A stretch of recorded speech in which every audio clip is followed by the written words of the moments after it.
Exploring the bizarre. Your e-ticket ride into the world of the paranormal. Strap yourself in as we traverse the universe exploring the unexplained.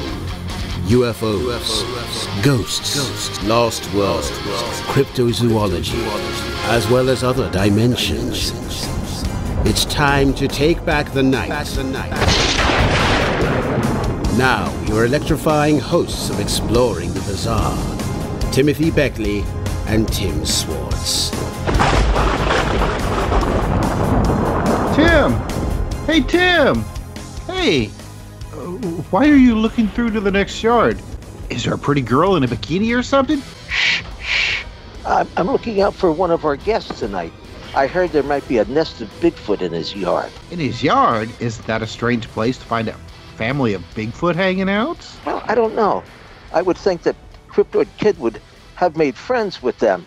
And besides, his mother won't let him off the block because he's so young. Yeah, that's what they say. But I guess we're just going to have to find out for ourselves. So let's just get on with the show. Absolutely. Time for another episode, rip-roaring episode of Exploring the Bizarre. But two of the greatest hosts in all of the paranormal. Ooh, Right, I'd Tim? like to meet them. I'd like to meet them. Where? Anyway, Tim, why don't you tell us what's going to loop there. tell us what's going to go on tonight, so we can inform our informed audience. Oh, it'll be my pleasure. Well, tonight is the Cryptozoological special. Boy, that's a mouthful sometimes, isn't it? And we have on with us tonight the return of Katie Elizabeth. Now, Katie has been on our show before, so we're very happy to have her back. Now, Katie was born in Rhode Island, and is the world's leading authority on the Lake Champlain monster. Katie has been studying the existence of Champ since she was a child, and she's made it her lifelong dream into reality when she had her own sighting and experiences of this elusive creature. Now, it prompted her to start her own group called Champ Search, and the group's goal is to study, investigate, and prove the existence of the most importantly to protect the unique animals that inhabit New York and Vermont's beautiful Lake Champlain. Now, Katie is the author of the book Water Horse of Lake Champlain 2, and of course, it's available on Amazon.com. With us tonight, now this will be his first appearance on Exploring the Bizarre, and we're happy to have him, is COLIN SCHNEIDER. Now, COLIN is one of the world's youngest active researchers in the United States, and at only 16 years old. Now, he's been involved in cryptozoology and ufology since he was 13, after he visited the International Cryptozoology Museum in Portland, Maine.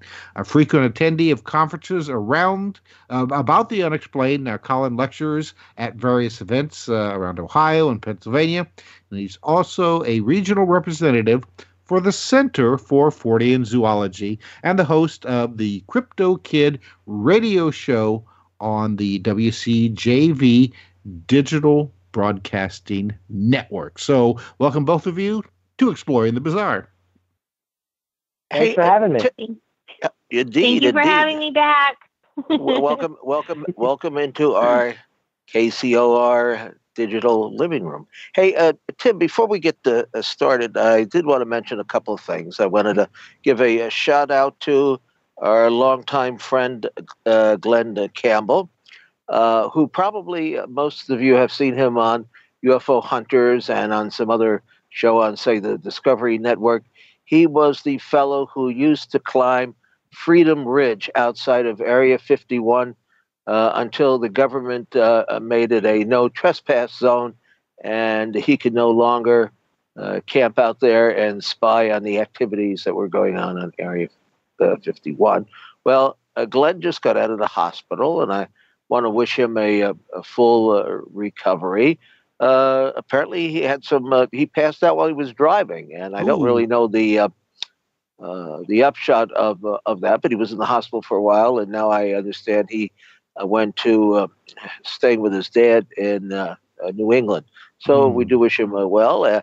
He had one of the first what would you call them, Tim? Were they chat boards, bulletin boards? Yeah, probably a bulletin board, BBS. That goes back even before my time, I think. I was kind of a late bloomer when it came to the internet. My first device was a web TV. Oh my gosh! Believe it or not, I remember that. Indeed. Well, it was a fun product and very easy to use, but they never updated it, unfortunately, and so it just went out of existence. Basically, although there may still be a few people with web TV addresses. I had one up until about a year ago, until I forgot what my password was, and I decided, well, I'm not going to spend an hour or so hunting around for it. Also, I posted a rather unusual photograph, Tim, on the internet. Do you know about the chess pieces that fell mysteriously from the sky outside of Washington, D.C.? No, that's a new one. Well, when did this happen? It happened, I guess, either yesterday or today, and they were giant chess pieces. I mean, there's something right out of a cosmic chessboard. And I think maybe Charles Fort is trying to tell us something, because if you remember, one of the famous quotes that Charles Fort made was about how we were just chess pieces of a cosmic checkerboard. So right. I think this is synchronicity or proof indeed, because they smashed windows. I think quite a few windows of cars, the windshields were smashed in by these giant chess pieces. Well, they said that they were thrown from a building, but that seems highly unlikely. I mean, and no proof of that, but the smashed windows and the pieces of the chessboard are indeed there for all to see. So you can find it, I think, rather easily on the internet. And if you go to my Facebook page, it's on my page there, and you can take a gander and come up with your own idea. But I want to start out, I think, the conversation this evening with Colin. Now, you are 16 years old, is that correct? No, my bio was actually a little out of date when I sent it to you guys. I'm 17 now. Sorry about that. Well, you're growing old right before our very eyes. Well, we kind of had a little joke there at the beginning at your expense, but I started out very young myself in ufology, and so did a lot of the people that are very active today. Gene Steinberg, who does the Paracast. Let's see, Jerry Clark, who was with Dr. Hynek's Center for UFO Studies, and quite a few other researchers who are now up there in years. Started at the same, pretty much the same time. We all had teenage UFO groups, and we all found each other through Ray Palmer's Flying Saucers magazine. But tell us about your roots. How did you find Bigfoot, or did Bigfoot find you? Well, I first got interested in cryptozoology when I watched the show called Monster Quest that probably everyone is familiar with. I was 8 at the time that it started showing, and it was kind of a perfect combination of two of my favorite things, monsters and animals. And in every episode, there was this one lovely bearded guy, pretty much on every episode, and he seemed to know everything about everything. His name's Loren Coleman. He's the most famous cryptozoologist alive. And that was kind of what got me interested in it. But what set me on the path that I'm on today was my family took a trip in 2013 to Maine, and I actually got a chance to visit the museum that Loren runs up there. I got to meet him, and we had a brief chat. And I remember walking out of the museum with a stack of books after I spent all of my money at the gift shop, thinking, well, that's what I want to do. I'm sure he appreciated that. And while we're mentioning Loren Coleman, I want to wish him a happy birthday, because his birthday is, I think, on Saturday. And I know that because it's a day after mine. So happy birthday, Loren. And I hope you're listening to the show. And Colin is here to your responsibility. So what was it exactly about the museum that fascinated you the most? I mean, I've never been there. What were some of the exhibits? Well, when I went, it was just a small 2-room museum. Now it's much bigger. But when I went, it was very charming. It seemed almost like it was just a basement of someone who's very, very interested in this stuff. And it was just this huge collection of just random things put in this order of what type of cryptid they're involved with. And what got me excited was there were hair samples supposedly from various mystery apes around the world, and there were footprints all around, and like every single piece of the museum had such a history to it and such a significance to cryptozoology. I don't know, it wasn't one thing in particular. I just got super excited about it, more than I had ever previously been, and I just haven't stopped since. And you know, you run you have your own organization, or you're an active member of one? Yeah, I work with the Center for Fortean Zoology, which is the largest cryptozoological organization in the world. We do all kinds of expeditions around the world. We have a lot of different outreach programs. And within the CFZ, I have a couple different responsibilities. I am a regional representative for Ohio and generally some of the surrounding states as well, because there aren't a lot of active members in this area. I am also the deputy director for the BHM research group, which is the group we have specifically dedicated to researching and collecting data on what we call big hairy monsters, aka the hairy hominids, Bigfoot, Yeti, Alma, whatnot. And I'm also the director and founder of the Next Generation Initiative, which is an outreach program that we're trying to get off the ground for the next generation of cryptozoologists, people that are my age or slightly older, slightly younger. Yeah. Well, get some ufology people in there, because we need some younger blood in the field. Some of us here are getting to be dinosaurs, which I guess is okay if you investigate cryptozoology. I would guess. Wouldn't you say, Tim? I mean, as long as we're talking. Yeah, but I mean, it's I'm happy to see somebody, younger interested in, not ufology and cryptozoology and everything like this, because I mean, you hear a lot of people complain that the younger generations, I mean, they're not interested in this kind of stuff. They're just interested in their cell phones, blah blah blah blah blah. And it's just, I know it's not true.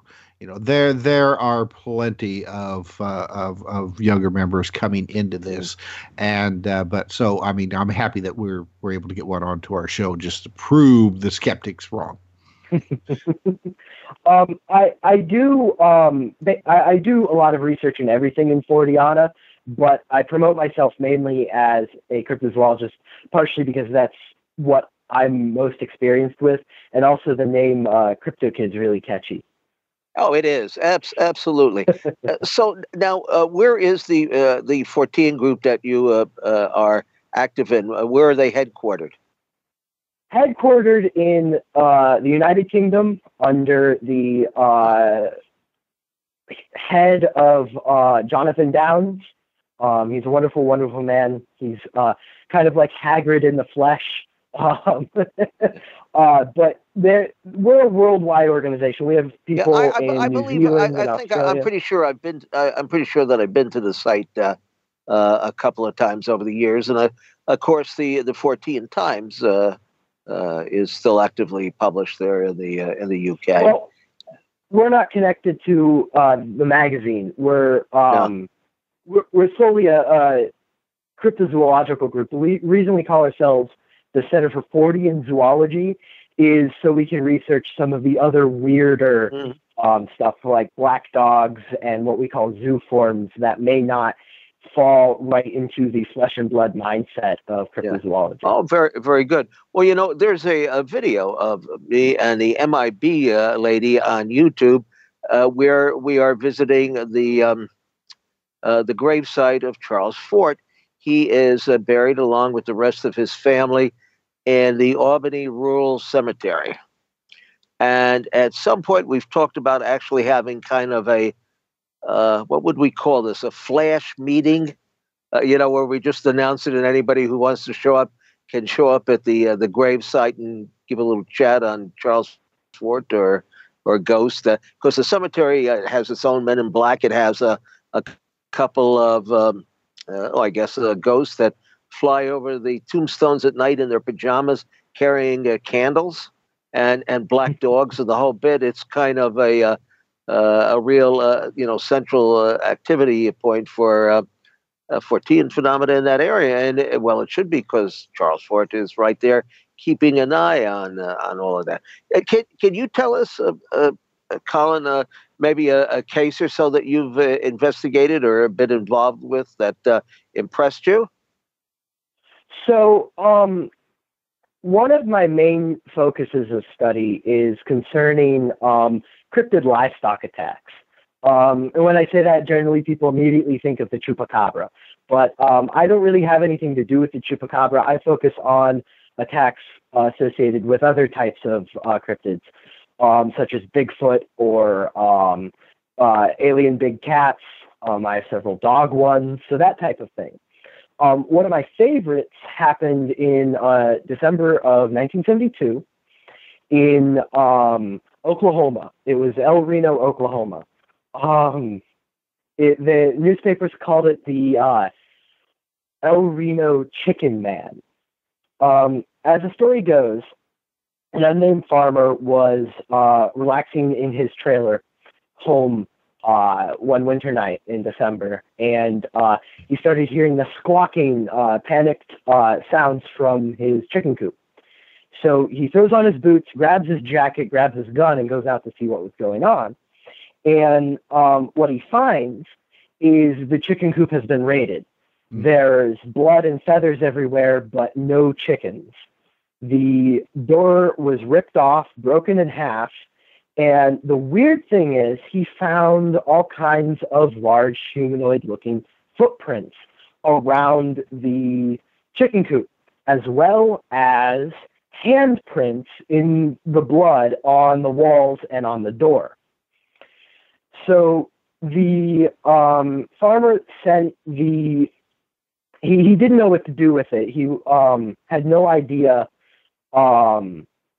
what happened. He had no idea what the footprints were. So he sent them off to the director of the Oklahoma City Zoo. His name eludes me. But at the time, Lawrence Curtis.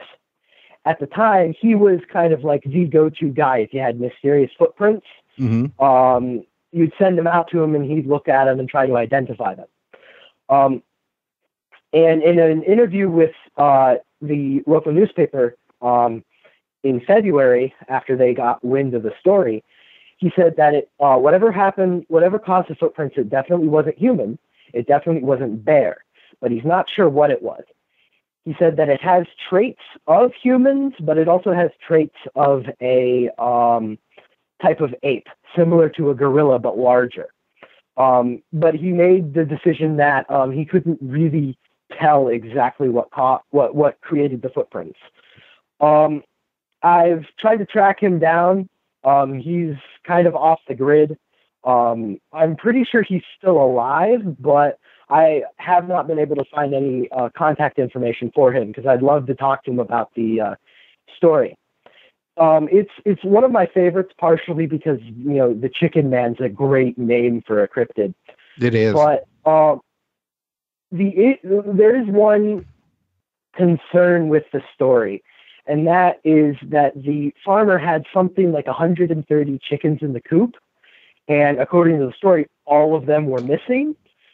And he had I estimate it was only probably at most 10 minutes between him first hearing the sounds and getting out there.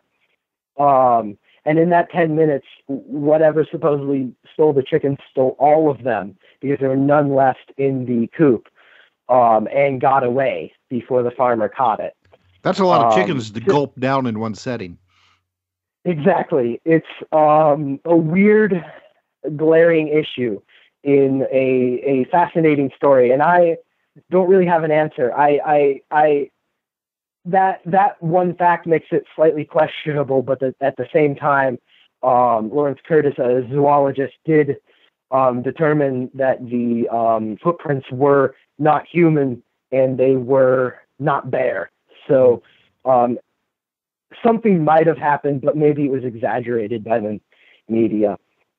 All right. Well, I am going to hold you right there because we are coming up to our bottom of the hour break. And when we come back, we will bring Katie Elizabeth into the conversation to talk about her most recent research with Champ the Lake Monster. So you are listening to Exploring the Bizarre right here on KCOR. We will be right back in just a few minutes, so stay tuned.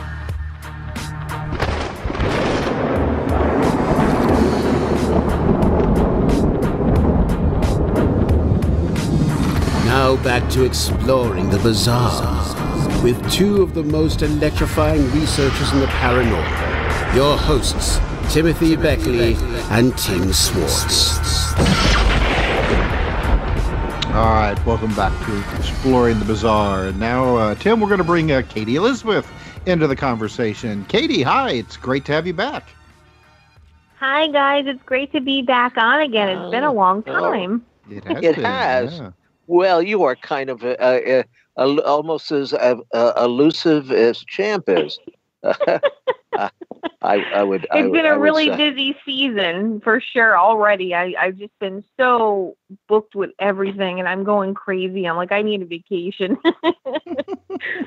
Well, it sounds like you have that you are spending so much time in your launch. Is that what you would call it, or motorboat, or what? How do you define the vessel that you do your research on? Well, my research vessel, I guess, if you want to put it that way. Well, you spend a lot of time on the open water on the lake. That's a huge lake, right? Yeah, Lake Champlain is around 120 miles long, 400 feet at its deepest, and 65 feet at average depth. It's a very, very large lake, underestimated by most. There's a lot of bad weather that just pops up out of nowhere. I got stuck in a storm. I learned the hard way. This was last September, and almost sunk. So I could understand there's over 300 shipwrecks in the lake. So, there's some treacherous conditions. You know, you have the Adirondack Mountains on the New York side, and you have the Green Mountains here on the Vermont side. So what happens, especially the area that I almost sunk in, right in that area in particular, there's a shipwreck called the Water Witch, which is a 83-foot long schooner.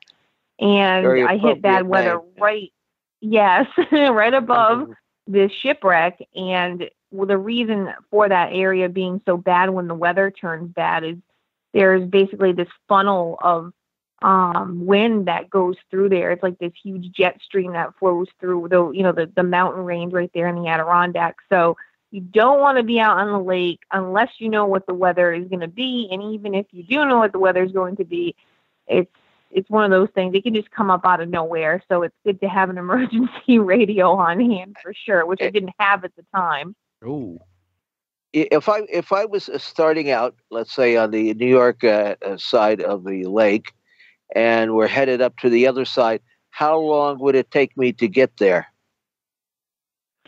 Well, let's see. Using Westport, New York to Arnold Bay, which is Panton, Vermont, it would probably be, I would say, about 15 minutes. That's more of the narrow part of the lake. When you get up towards Burlington, it's a lot wider. That's like the broad lake. There's much more lake up that way. So down here, it's more narrow. Then you get towards the southern part of the lake, towards Whitehall, New York, which I know you guys are familiar with many Bigfoot sightings. Yeah. There we go. Maybe Bigfoot goes and knows your friend there, Champ. So where do you do? You never know. Where do you do most of your hunting? Most of my research that I do is not far from where I live in Ferrisburg, Vermont. I do basically well, the research that I do is mostly, I'm about 45 minutes south of Burlington, Vermont. So I'm more towards the southern part of the lake, but not the very bottom of the lake. So I'm kind of in the middle range of the lake. But Button Bay, Westport, New York, Basin Harbor is another place. Basically that whole area of the lake I cover probably, I would say, probably 20, 25 miles, maybe 30. I do Shelburne Bay, which is north of here. I do some stuff in Burlington, but once you get up that way, like I said, the lake is much broader and bigger, and it's a little bit harder to, I stick to where I've had experiences and captured video and audio recording. So I try to stay in the same places, but I'm also exploring different parts of the lake where I'm getting new sighting reports and things like that. So, well, you have been extremely lucky in getting some very fine video of what indeed might be a champ. But Tim, I didn't mean to take the microphone away from you. I'm afraid to touch anything here on my console because. So I'll just pass the baton to you. Well, no, that's all right. That's all right, Tim. But I am curious. So, Katie, has there been much activity this year? I mean, sightings, not only with yourself, but with tourists or residents of the area. Well, I really haven't had any recent reports from anyone else other than what I've had happen in the last few weeks. I've actually gotten a couple interesting videos in the last couple of weeks, so I'm really excited. Mm-hmm. Nothing like, no head and neck or anything like that, which is a very rare thing to see. I've had experience that one time, and unfortunately my camera at the time was a piece of junk, and I couldn't get it to zoom in. And it was just crazy. But Dennis, my partner that also works with me doing champ stuff, he's been doing this for the past, 35 years at least. He was there with me when we had that head and neck sighting, and I cried for 2 hours. I think I told you guys about that the last time I did the show. But I'm hoping lightning will strike twice, and I will see that again, and I will get it on video this time. But it was amazing. But in the last couple of weeks, I've gathered a couple of videos that are quite interesting. One, a very strange wake with two objects that appear darker in the wake. And what's interesting is these videos that I'm getting are the same area where I've gathered echolocation recordings as well as ultra low frequency sounds. And it's also the same area that I captured another video back in 2014. So this area is just, there's a reason why these animals are going and, basically hang out in this area every year. And the last 3 to 4 years, I've been basically listening with the hydrophone system and pinpointing the location of these animals by listening. So now what I'm trying to do is basically use sonar to pinpoint, get some sort of imagery, to show, exactly what's down there. The only downside to sonar, and a lot of people are always like, oh, why can't you just go down there with sonar and do all this stuff? What they have to understand is that these animals have a high sensitivity of hearing, extremely high sensitivity of hearing. And the only reason why I think this is reality with these animals is that there are so many reports of, say, people getting out of their car and slamming the door or making a loud noise, and they are just gone. They'll see them and they turn their head and look and they're just out of there. And also, like with the Sandra Mancy photo that was taken in 1977, she described, this is one thing that she had told me on the phone. I spoke to her 5 years ago. She had told me that after she saw the animal pop its head and neck up and it looked around, before it dove under the water, it looked and kind of looked alerted and then went under the water. And then she said, I think it was a minute later, this speedboat was coming down the lake. So it heard that boat way before it even got in its visibility. This animal had to be hearing this. And also with a lot of sightings, there's more than one animal. As I've told before, I usually just say champ, but there's champs. There has to be a sustained population of these animals in the lake to last this long. And it's just silly to think that there's just one champ, because you'll have a sighting down here in, say, Panton, Vermont on the lake, and then 2 hours later, or even like 10 minutes later, up in Burlington, someone saw a champ. So it's impossible for them to be zooming up and down the lake. Like, oh, I just saw it. And there's also multiple animal sightings as well, which I've gotten a video of 2 and 3 of them, and Dennis has as well. So they definitely like to move in groups, which is interesting. I think that is basically a hunting tactic that they use when they're hunting for food. Well, it does. Oh, go ahead, Tim. I'm sorry. Okay. Yeah. Just let me ask this one thing here. Now, in Loch Ness, over the centuries, there have been maybe 1 or 2 cases where the monster has actually gotten up on land. Oh, more than 1 or 2. Anything like that? Yeah. Well, anything like that with Champ? Oh, absolutely. There's quite a few.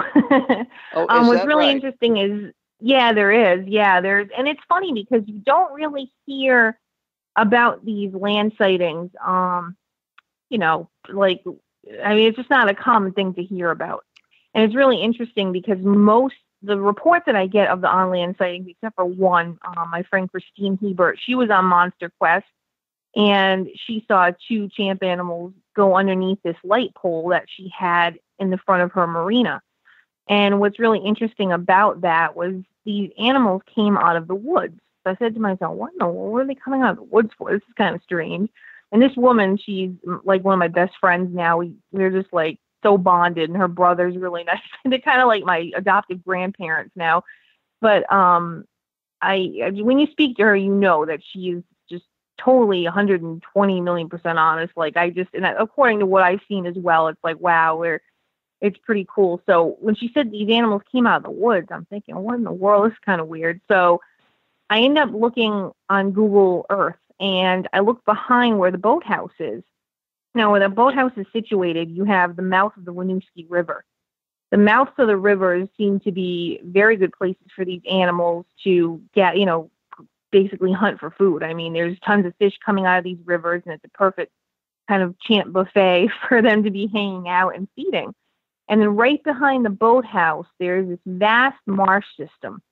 And there's just so much marsh there that I know for a fact these animals came out of that marsh. And it's interesting because she had said when they came up to this light pole and she looked out the window, they looked just like a dinosaur, long neck, small head.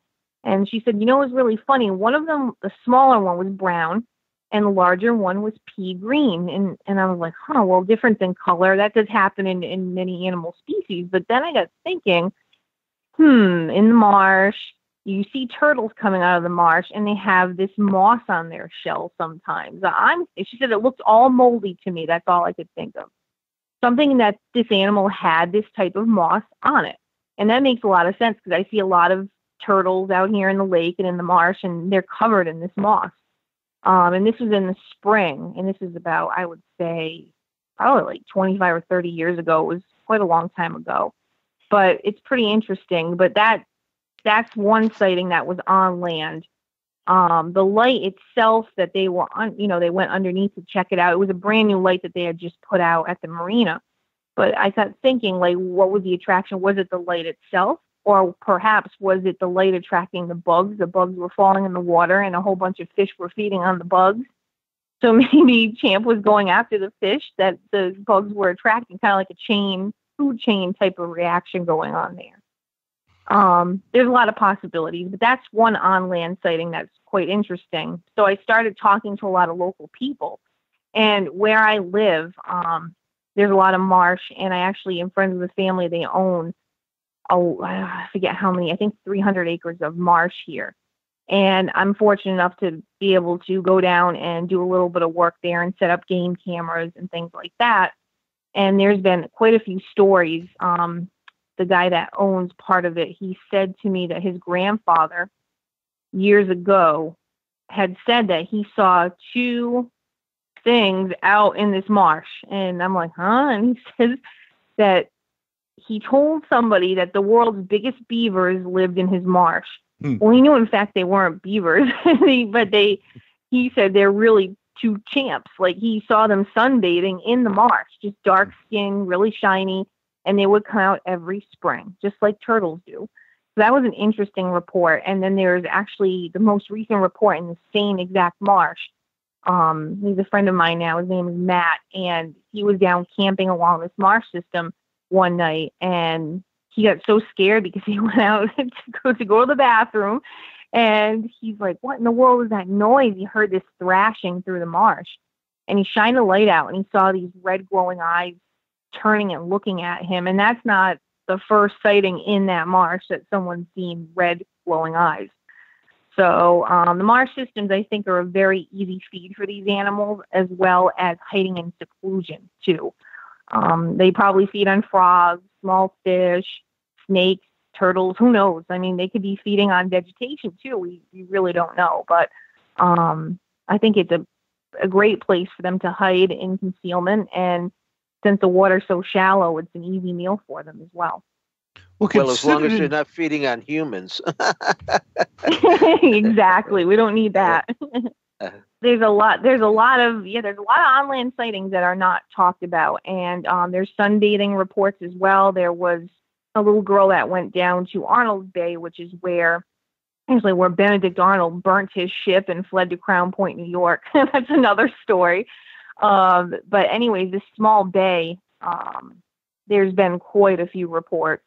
And what's really interesting is this little girl was going down on her bicycle, and this animal was on the beach, and she said it was Chant. This girl was like 8 or 9 at the time. I'm actually friends with someone that's friends of her brother, so I'm gonna get to talk to her and do a video interview, which will be interesting because I heard this story from Dennis, and he had gotten a report from her years ago. So it'll be great to get a new perspective on this story. But she saw this animal laying on the beach with a long neck, small head, shiny, just the whole description of Champ, 15 feet in length. And it heard her, like it heard her coming down on her bicycle, and it kind of looked and scurried off into the lake. So, that's a sunbathing report. And I believe that these animals are ectotherms. And ectothermic animals basically rely on the outside temperature to regulate their internal temperature. Alligators, snakes, turtles, lizards are all ectothermic, as well as amphibians too. So that's interesting with the sunbathing report. They like to tan out in the sun. We need to make some Champ tanning lotion or something like that. Well, that's the thing, though. I mean, the fact that these animals are able to come out of the water and get onto the land could probably give us some pretty good clues on just what kind of species we're dealing with here. Yeah, absolutely. I mean, it's kind of funny because I'm tossed up between reptile and amphibian. For the simple reason that reptiles and amphibians do have a lot of similarities. But what's really interesting with the eye shine, I'll start with the eye shine. The eye shine that the reports that I'm getting indicate that this animal is mostly nocturnal with this reddish, yellowish eye shine. Now, American alligators give off this type of eye shine, and this type of eye shine is called tapetum lucidum, which is actually a Latin name for bright carpet. And basically, nocturnal animals have this type of eye shine, and different species of animals give off different colors. Horses in particular, because I have 3 horses of my own, they give off a blue eye shine, which is really interesting. Then you get different types of birds, certain owls that give off red eye shine, and the American alligator, as well as caimans, crocodiles, they give off a red-yellow eye shine that kind of varies here and there. But this eye shine indicates that these animals are mostly nocturnal. And what's really interesting as well to go with that trait is the recordings that I've captured of these animals are at night. They usually start around 7:30 p.m. And one night I think I told you guys about the recordings that we had captured in Button Bay. And the recordings, I mean, this was like constant, and they wouldn't shut up. I was honestly laying in my boat with a sleeping bag, and Dennis was sleeping on the other little thing that folds out. And he's like, maybe we should leave. I'm like, what are you talking about? Because it got so loud on the speaker, because I had an external speaker hooked up. I had to turn that down. And, you just think of these animals being around the size of your boat. So it's kind of scary. And we heard 3 individuals at around, at the same time communicating back and forth. So that was was a pretty interesting night. And like I said, the sound started around 7:30 p.m. and they lasted till like 2:30 in the morning. And then they stopped till like, I think it was 4:30. And then they started for like 20 minutes. I think it went for 20 minutes. And then as soon as the sun came up, it stopped, completely stopped, done. So using that for an example of nocturnal behavior, using the sightings and videos that I've captured on the lake are mostly towards, dusk, nighttime. Although around noontime, when the sun is at the highest peak, I've gotten video as well. But I think this is because they are an ectotherm and they're coming up to get that sunlight. They're basically basking in the sun, just like the turtles do. When the sun's really strong, there's turtles out there popping their heads around. It's kind of the same thing. So there's a lot of indications to me, as well as amphibians. They also have an eye shine. Certain types of salamanders, they have this reddish, yellowish eye shine. They have the shiny skin. Champ has shiny skin, but Champ also has these knobs on their back, which is a reptilian feature. That's why I'm kind of confused. Like, are they amphibian? Are they reptile? Or are they some sort of hybrid between the two? And it sounds kind of crazy, but with evolution, we started out with amphibians, which turned into reptiles. So there might be some sort of link right there that was a separate species that came of maybe both. I really don't know. But I just don't believe that. I was just going to say, you wouldn't expect, though, that reptiles would be able to survive the cold climate up there in Vermont. Well, we do have the common snapping turtle, for example, and they basically in the wintertime, they go down and they hibernate down in the mud, mostly partially in the mud. And the reason why they can sustain during the wintertime underneath the ice is they breathe through specialized skin cells beneath their tail. They basically breathe through their butt, if you want to put it in general terms. And that's how, they absorb oxygen that way. With an amphibian, which I believe that these animals have amphibious traits as well, like I said, with that, they would be breathing through their skin. And that's probably why we don't see them all the time. It's just one of those things where that makes a lot of sense to me. So, like I said, I'm kind of tossed up between the two. And with amphibians, using aquatic frogs, for example, in the wintertime when they're down underneath the ice, they actually develop these crystals in their bloodstream. And it actually acts as a natural antifreeze, which prevents them from freezing solid, which is pretty cool. So that's how they can sustain through the winter as well. So, there are native animals here in the Champlain Valley that get through the winter, and you're using the reptiles. I need to interrupt you here, Katie, because we have to go to our break. So when we come back, we will continue our conversation with Colin and Katie on Exploring the Bizarre.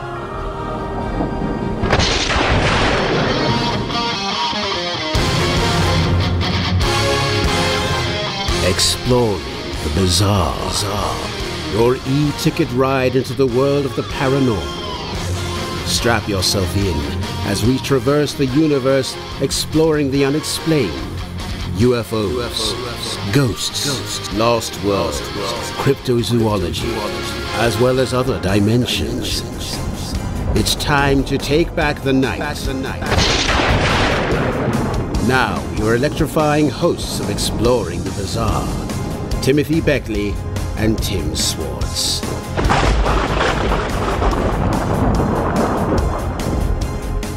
All right, welcome back to the second hour of Exploring the Bizarre. I'm Tim Swartz.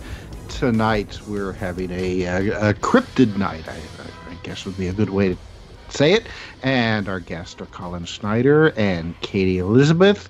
And we're going to bring Colin back into the conversation again. So, Colin, when we had to go to break the last time with you, we were talking about how some of your favorite stories involves some of these cryptids and animal mutilations. And now I live in southern Indiana, and Indiana has had over the years some really interesting cryptid sightings. And when you were talking about the chicken coop invaders, there was a very interesting case in the early 1970s in Rising Sun, Indiana, where it was the same kind of situation where this creature was breaking into chicken coops and just basically just going through the chickens like popcorn. But one of the fascinating aspects of the Rising Sun cases is that people would go and take shots at this creature, and it would disappear in a flash of light, and then reappear like in another section of the yard.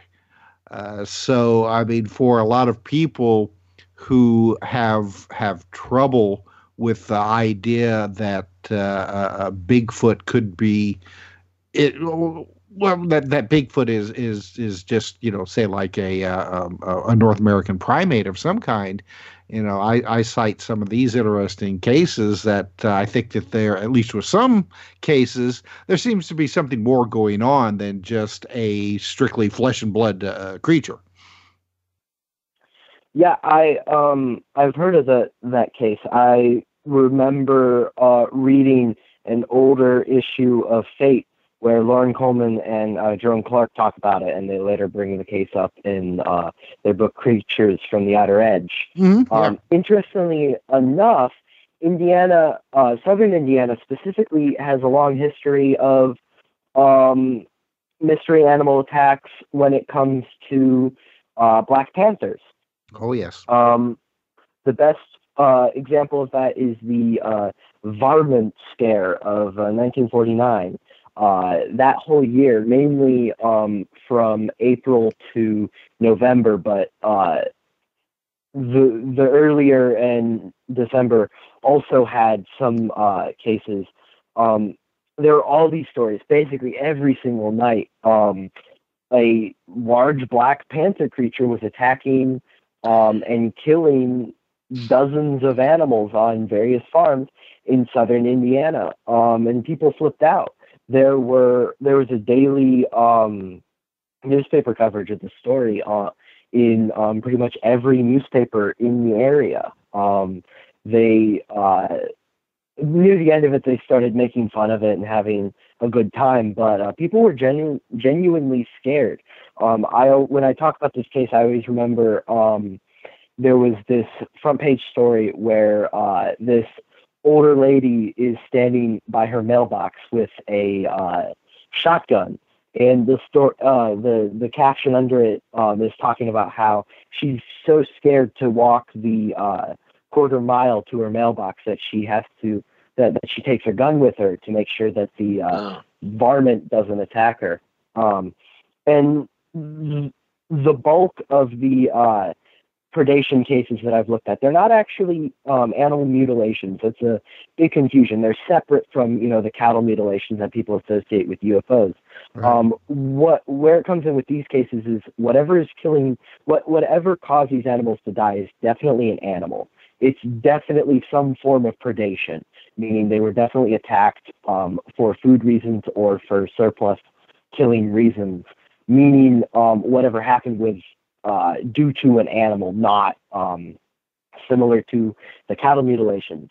Where the question comes in is there a lot of people feel that some of these cases are due to the Black Panthers or Bigfoot or mystery large canines. I actually have some stories in Montana of hyenas in the 1800s attacking chickens. So it's definitely some kind of animal that are doing these various cases, various attacks, and it's a wide variety. One of the things that sends up red flags and causes people to be alarmed and worried is when the animals get attacked. It's not one or two, it's the whole flock. It's hundreds at a time. And that's something unusual. At least it's perceived to be unusual, when in reality, it's actually a known process that happens with a lot of predators, particularly felines and canines. It's seen in domestic dogs and wolves and coyotes, and it's called surplus killing. And what happens is when a predator is in an area with a lot of prey animals, the chickens, the cows, the whatnot, and they're all moving around scared, the predator will go into overdrive and go and just kill everything it can. It won't eat them. It won't touch the animals further. It will just kill everything. This has been studied very heavily in wolves, especially in Yosemite National Park. A wolf group of, I think, 5 wolves took down something like 150 elk in a couple hours. Wow. They can take down startling numbers. And this is seen in domestic dogs as well.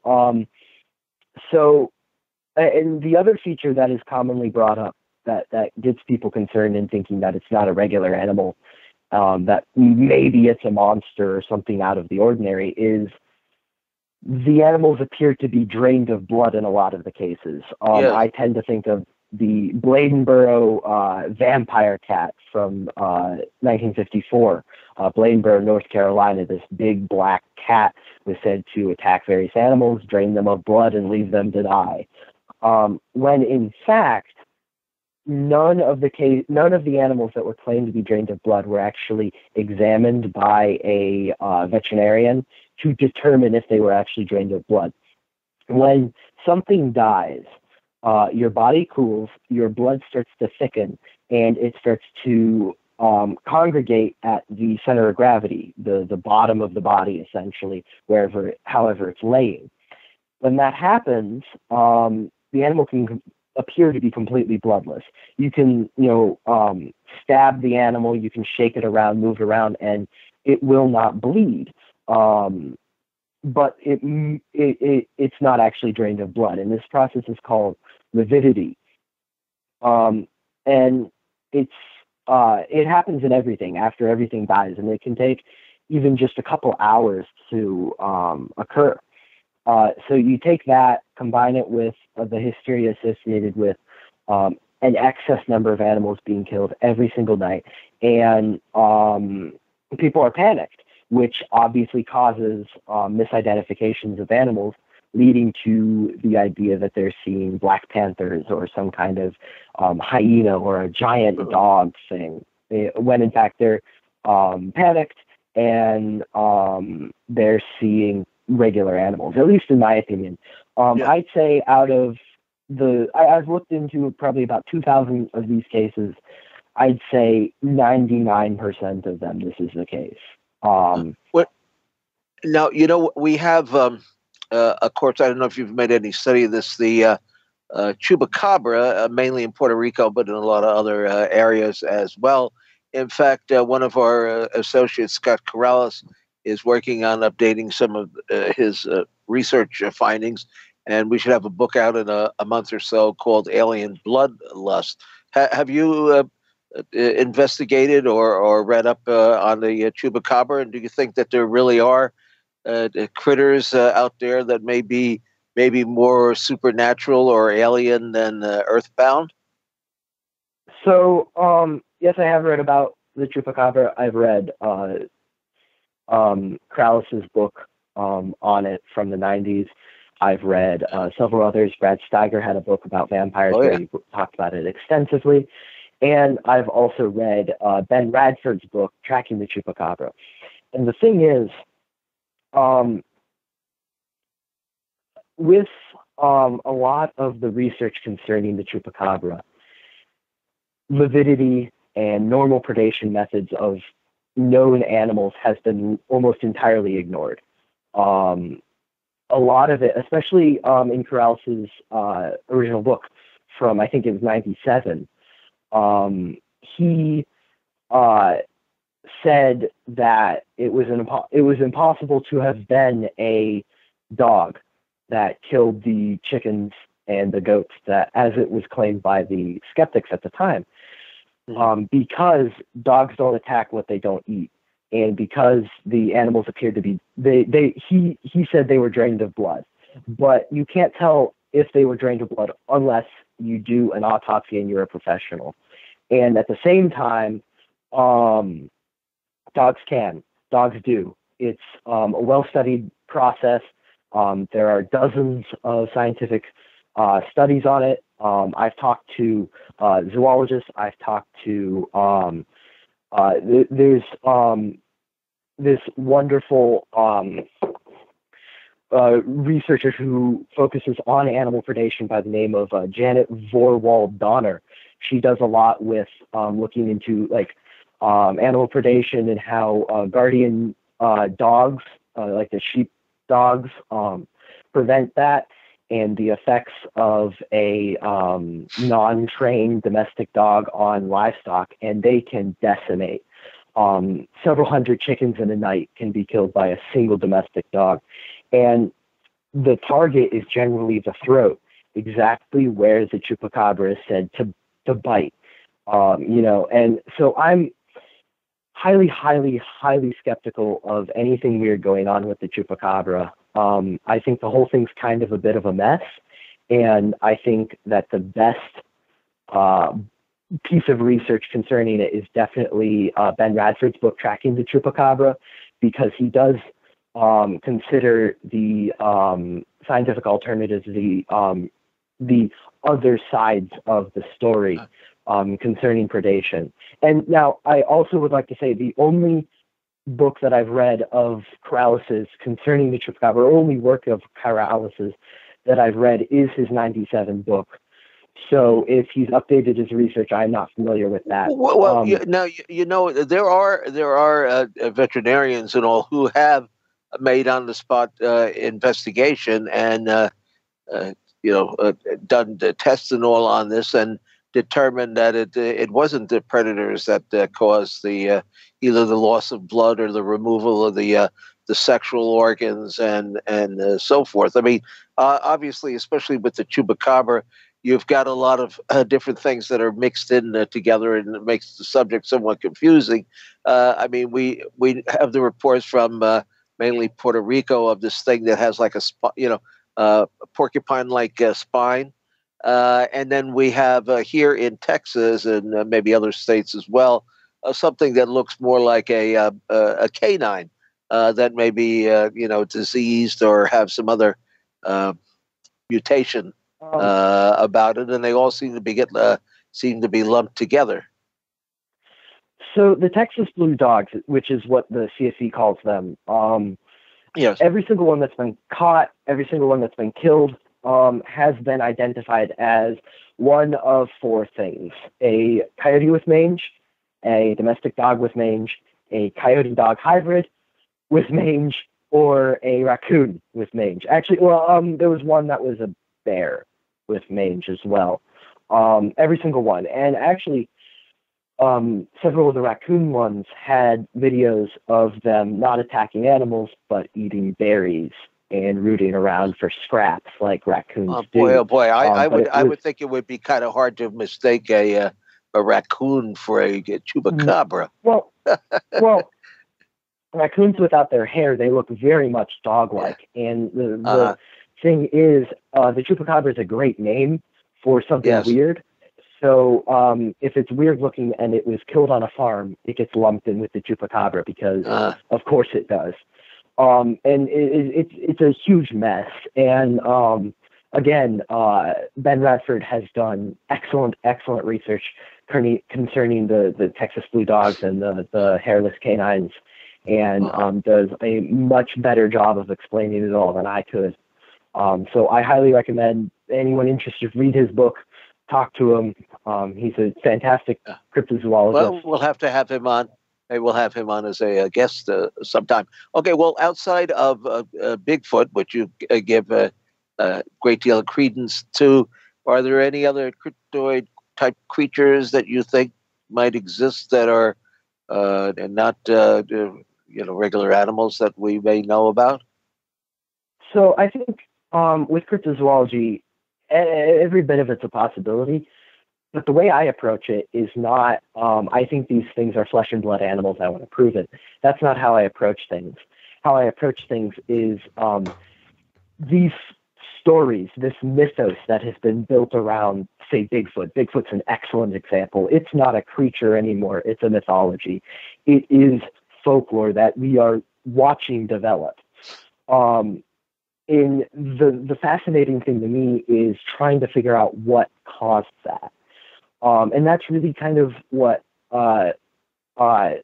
Ivan Sanderson and Bernard Hovelman's intended cryptozoology to be when they were kind of putting down the groundwork for it, not what it has become, which is people believing that something exists, so they are going out to prove it. It's an investigation into what the origins of this folkloric creature is, with the hopes that it is a new species of animal. I think a lot of it's unlikely to be what we think it is, but I'm not discounting the possibility, most certainly. When it comes to what I think is most likely concerning exactly what we think it is, I think that the thylacine has a very good chance of still existing.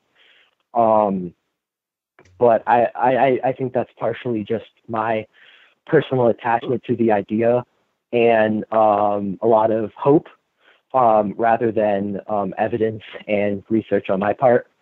For those listeners that are unaware, the thylacine was a marsupial that was killed off in the 30s. It was it looked a lot like a small dog with stripes on its back. It's also known as a Tasmanian tiger or Tasmanian wolf. And they were really, really neat animals. And there's a lot of support for the possibility of their survival. The CSV has been sending lots of expeditions out there, has been working with researchers on site who live in Australia and Tasmania in hopes to find the animals still surviving. I think there's a good chance, partially because, we do know that they did exist at one time. And a lot of the things concerning its extinction has been, I think it was a little premature to declare it extinct. Well, now, how about some of these reports of dinosaurs or flying creatures that have come mainly from, I think, the Congo? Are you talking about the Congo Matado? Well, I don't know the exact name, but some people might link it to the Thunderbird. Yeah. Mm-hmm. The pterosaur, it's called the Congo Matado.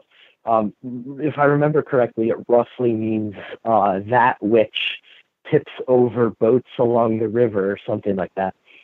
Yeah, it's supposedly this essentially a surviving pterosaur. I'm skeptical of that. There's a lot of evolutionary issues with the idea that dinosaurs and pterosaurs weren't dinosaurs, but prehistoric reptiles are still around. I think that Ivan T. Sanderson had a good idea when he suggested that it might have been a giant bat that we haven't found yet. There haven't been really any solid reports in a couple decades. Now I'm trying to think of the name. Mackle, Roy Mackle, was it? Had several expeditions to that area there. I met him once or twice in a long conversation. Yeah. In the 70s, but since then there hasn't been anything, and we haven't gotten any good reports. Well, so we got no funding. Who's going to pay our way there? Well, I'm also wondering if the landscape of the area where it was supposedly located has changed dramatically. So I'm wondering if there was something there, if it's there anymore. To be completely honest, just because the encroachment of man and the destruction of the jungles. Well, what would you say would be the best evidence that we have for the existence of Bigfoot? We only have a couple of minutes here to break time, and why haven't we gotten the one and brought it out and into the public eye to examine it under some conditions? Well, I don't think we have any good evidence, to be completely honest. I know a lot of researchers will get on me for that, but I don't think so. Patterson-Gimlin film, which is what everybody holds up as the best piece of evidence, is still disputed. There are scientists on both sides that argue constantly. I honestly think we should just leave it alone. The film is over 50 years old, and we're still arguing about it. Let's try to move on and solve this mystery in a different way using something else. See if we can get something new, something better with the new technology we have, instead of arguing over this piece of film. While important to the history, I don't think is as important to the whole field itself, to proving Bigfoot. As I've worked in the field of cryptozoology, as much as I love it, I've become increasingly more skeptical of a lot of this stuff. And I think a lot of it's because of poor research on the part of a lot of people. The thing is, there's a lot that people that researchers are constantly trying to hold up as the best piece. The cripplefoot tracks with the deformed foot, or the Skookum cast, which is the partial body cast of a track of Bigfoot that was taken by Meldrum and BFRO. They're still being debated. They're still being discussed. They're not going to prove anything. I think if people really believe that Bigfoot exists, we need to change our methods of research. I hear our Bigfoot, Tim. That's right. We have our break. We'll be right back.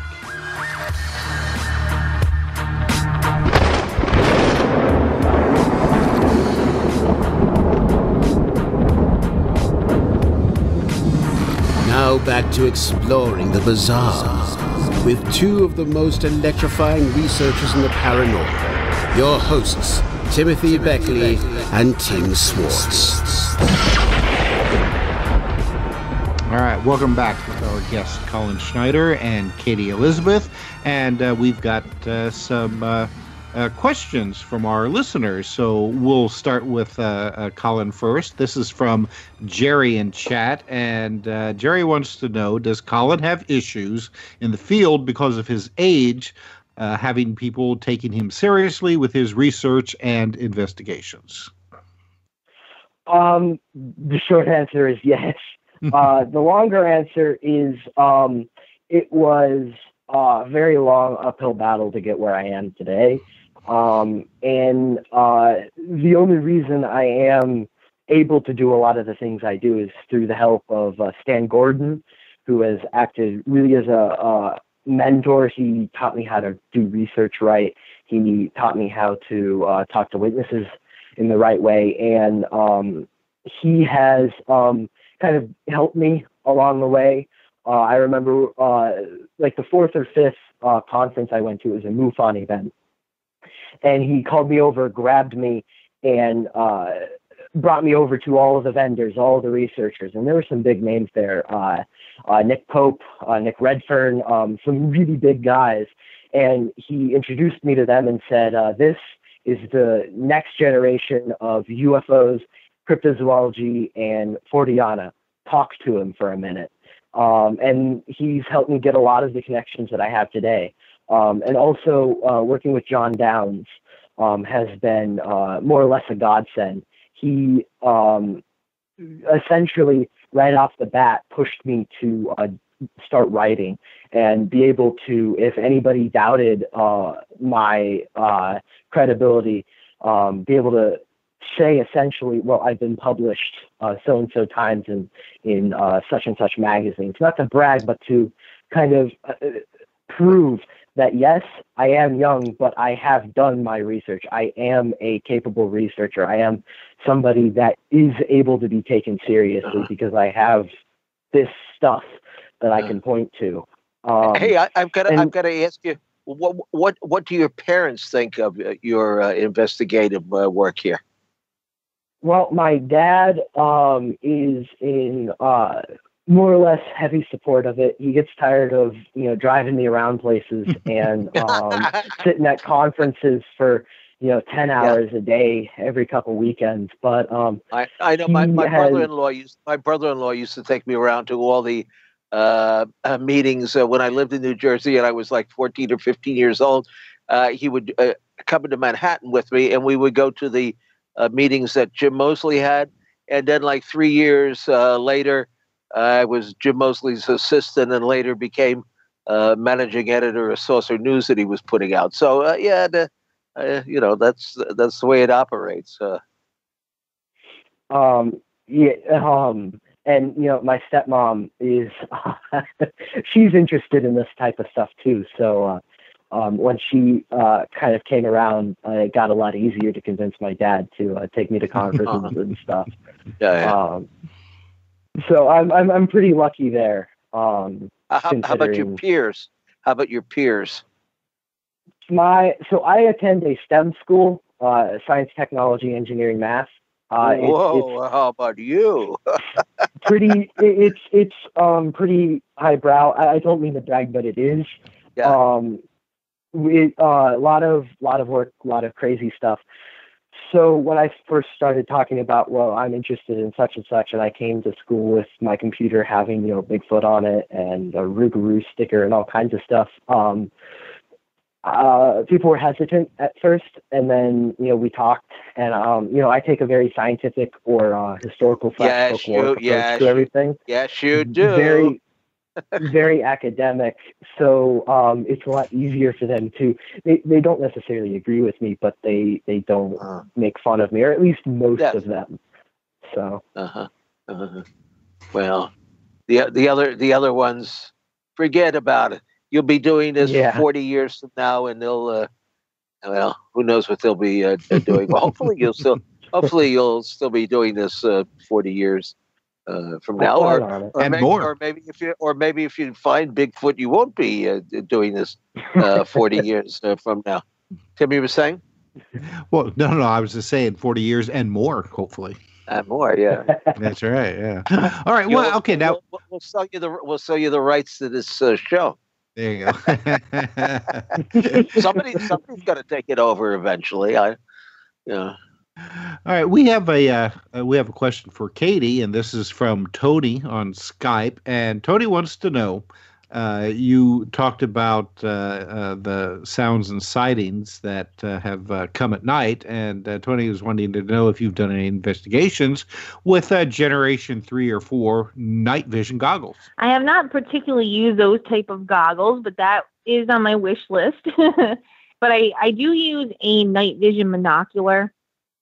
Basically, military use binoculars to brighten up everything. I do have a night vision binocular that I use out in the marsh, particularly at night, out on the water, on the lake at night. I also have a very high-powered spotlight that I use as well in the marsh, which going out at night is kind of scary. And I'm always so excited to do it. But once I get out there, I'm like, oh God, because you hear all these sounds, all these frogs croaking. I mean, some of these frogs are like huge bullfrogs, and they sound like the size of Champ. I mean, you hear roar, roar.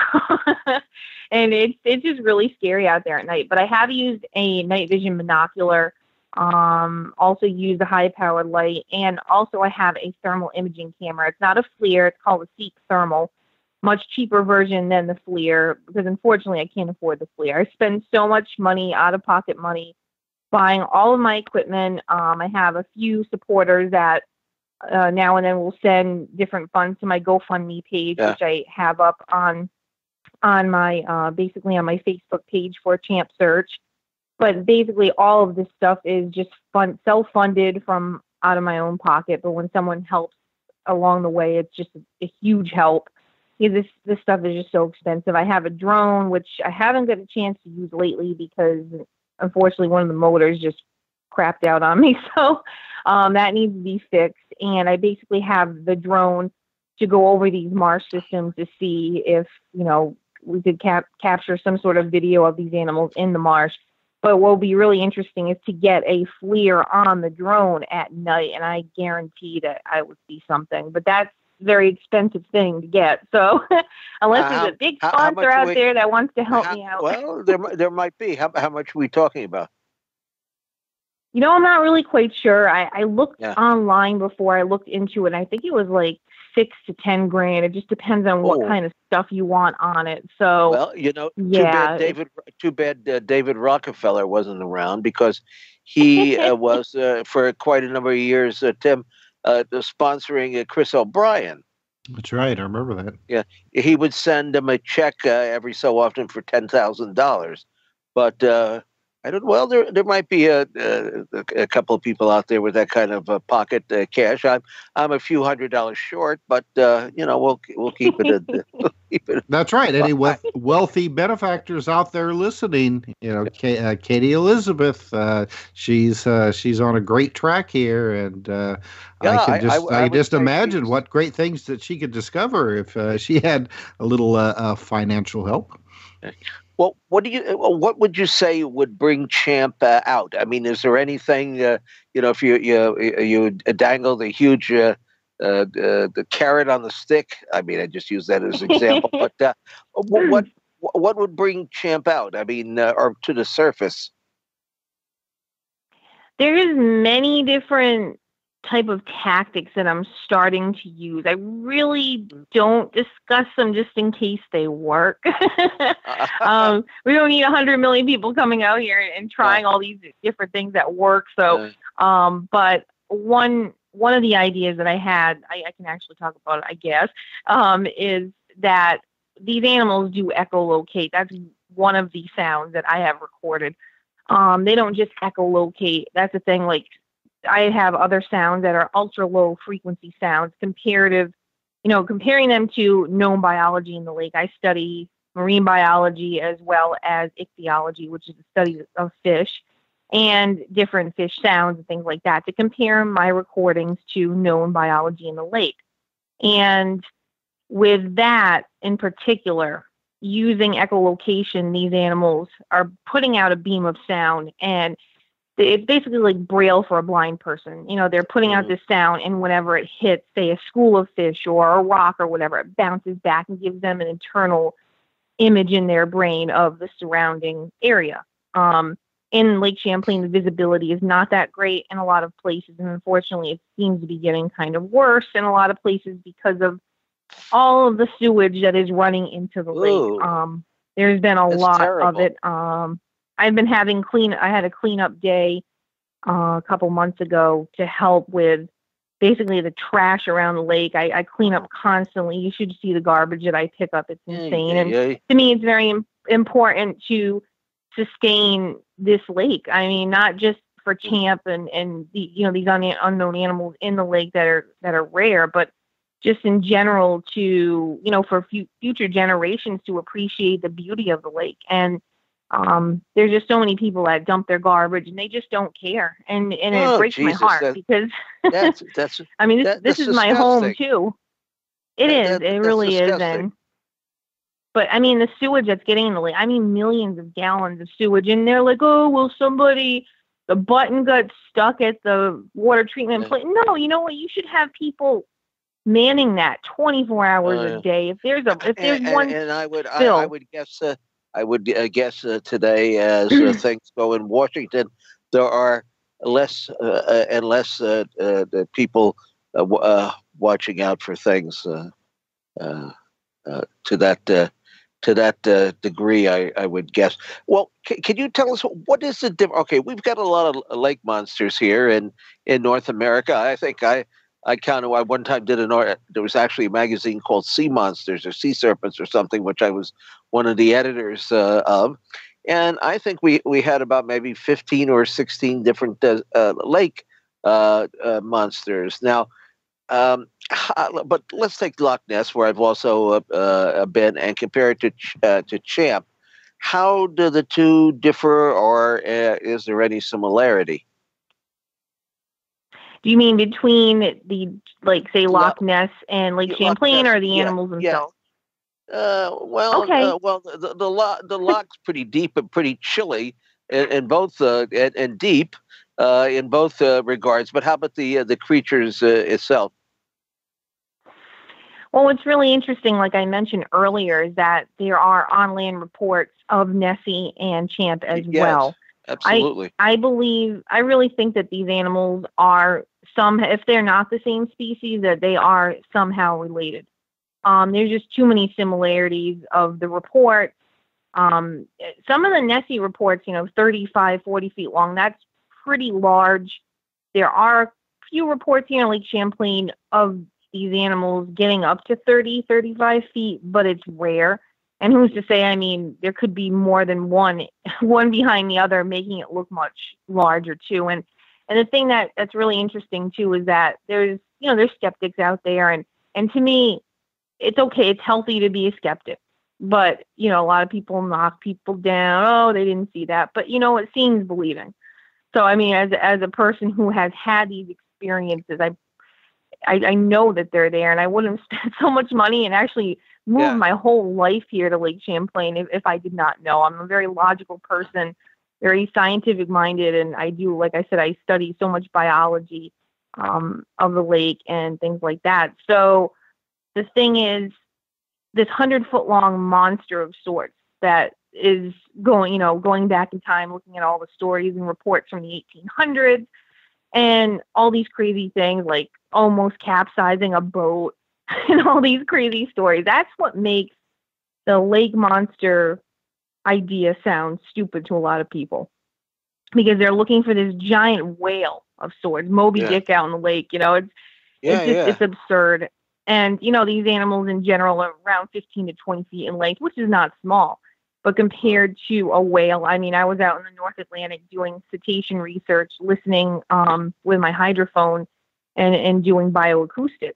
And I remember this huge finback whale. It came up, and I almost died. I was like, what the heck? It was just amazing how massive this animal was. And I thought, wow, makes Champ look like a chump. It was just no comparison. Yeah.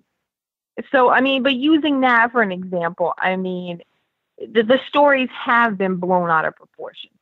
It's a monster. It's a serpent. And, I just actually wrote this new law protecting Champ, which actually got passed, which I'm really proud to say. I'm really excited about it. Do tell us. I went over to Port Henry, New York, which is called the home of Champ. Because back in the 70s and 80s, there was a lot of Champ sightings in that area. Isn't that the place of the town that has a little billboard and all with the names of witnesses and things on it? Yes, that's it. Yeah, there's a big Champ sign when you drive into Port Henry, and I like their other sign where it says, "Welcome to Port Henry, home of Champ," and there's like this serpent Champ on the sign. It's kind of cool looking. But anyways, I've been by one of these towns on the train, and when the train opens the door, you see the little wooden monster there on the lawn of something or other. I don't know if that's the town, but it could be. They changed. Oh, yeah. Was it a wooden one that was like green with like a Rudolph red nose type thing? Yeah.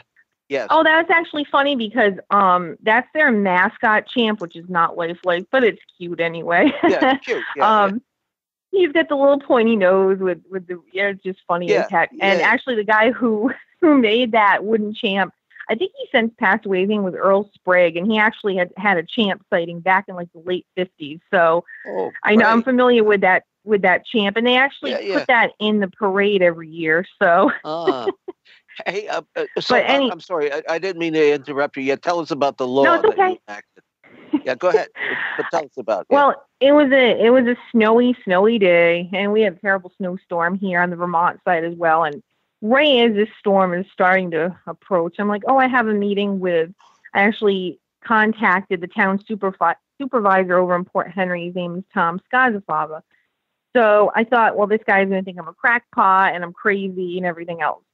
And I had just thought of this idea because back in 1980, there was a law passed to protect Champ in Port Henry, which was actually brought forward by Joseph Zarzinski, who was a Champ researcher back in the 70s and 80s.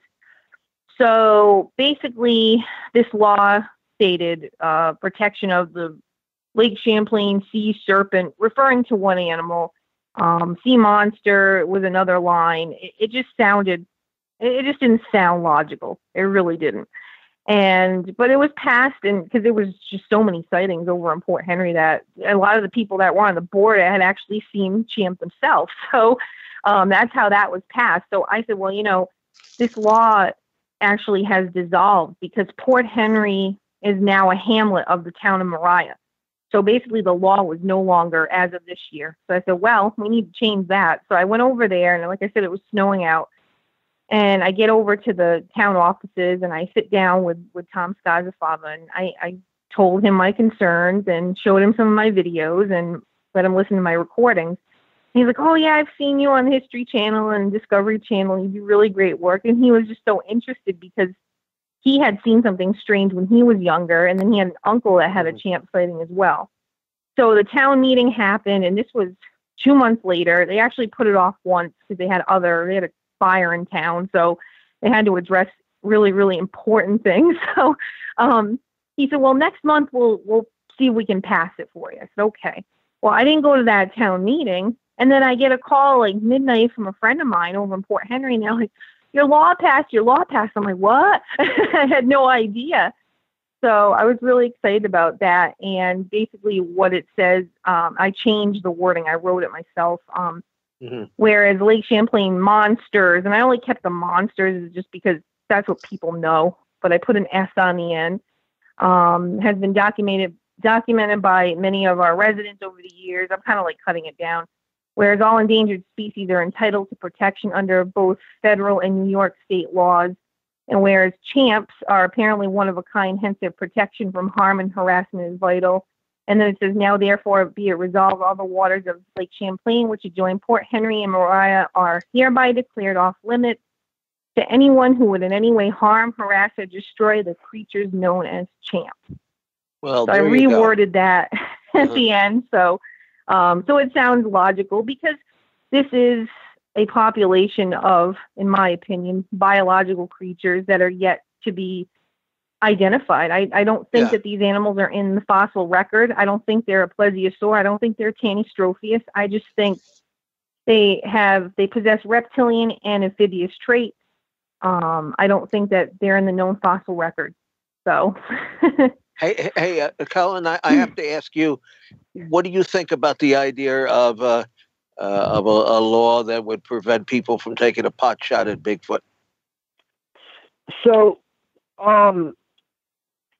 when it comes to killing animals for proving their existence, the thing is, a body's the only thing that a lot of the zoological community will take as evidence that it is a separate, distinct species, because with that you can do anatomical studies, you can do DNA tests, you can figure out exactly where it falls in the taxonomy.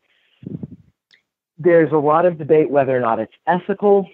I personally do not have an issue with it, simply because these animals, if they do exist in the way the folklore states, they're obviously rare. They do need to be protected, and to be protected, generally they need to be discovered first. A lot of the laws protecting these animals are just small town laws for the small areas. And the Minerva monster law. Hey, Tim, aren't we running close to the witching hour here? Yeah, we got about 3 minutes left. All right. Well, Tim, you take over, and let's. Well, all right. Let's. Our listeners want to know more about our guests. So, Katie, what about you? Where can our listeners find out more about you? Basically, they can go to. Actually, the best way to follow my research on Champ is through our Facebook page. Just type in Champ search in the search bar, and our page will pop up. I basically do up-to-date videos, live videos. I'm actually working on a few different papers on Champ. Different theories that I have, behavior, morphology, things like that. And also our website, which is www.officialchampsearch.webs.com. All right. And Colin, what about great yourself? site, great research. So Colin, where do people reach you? Or So, unfortunately, my radio station shut down a couple months ago, so I do not have a show anymore. I am working on a bunch of stuff, and you can find all the updates on that on my Facebook page, which is Crypto-Kid. And then I have a blog, which is paranorm101.blogspot.com. But I don't update that as much. Generally, I put like book reviews and a handful of announcements up there. Well, we will have to send you. We will have to send you a couple of our. We will have to send you a couple of copies of our books that we've published on cryptozoology. And I want to thank our guests for this evening, and I want to thank Tina and Peter and Carol and Tim, my co-host. And don't forget our YouTube channel, which is Mr. UFO's Secret Files. If you enjoy the program and you listen to it every Thursday night on KCORradio, and it's archived there as well, do go to YouTube because we add a lot of visuals to it. Mr. UFO's Secret Files. And good night, one and all.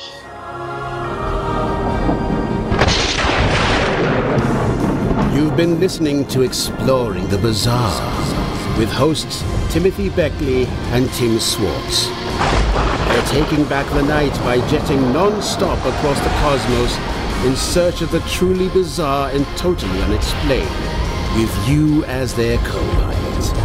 Thursday nights at 7 p.m. Pacific, 10 p.m. Eastern, on the KCOR Digital Radio Network. For more information on Exploring the Bizarre and hosts Timothy Beckley and Tim Swartz, check out their KCOR Digital Radio Network page. Follow their YouTube channel at MRUFO 1100. Exploring the Bizarre.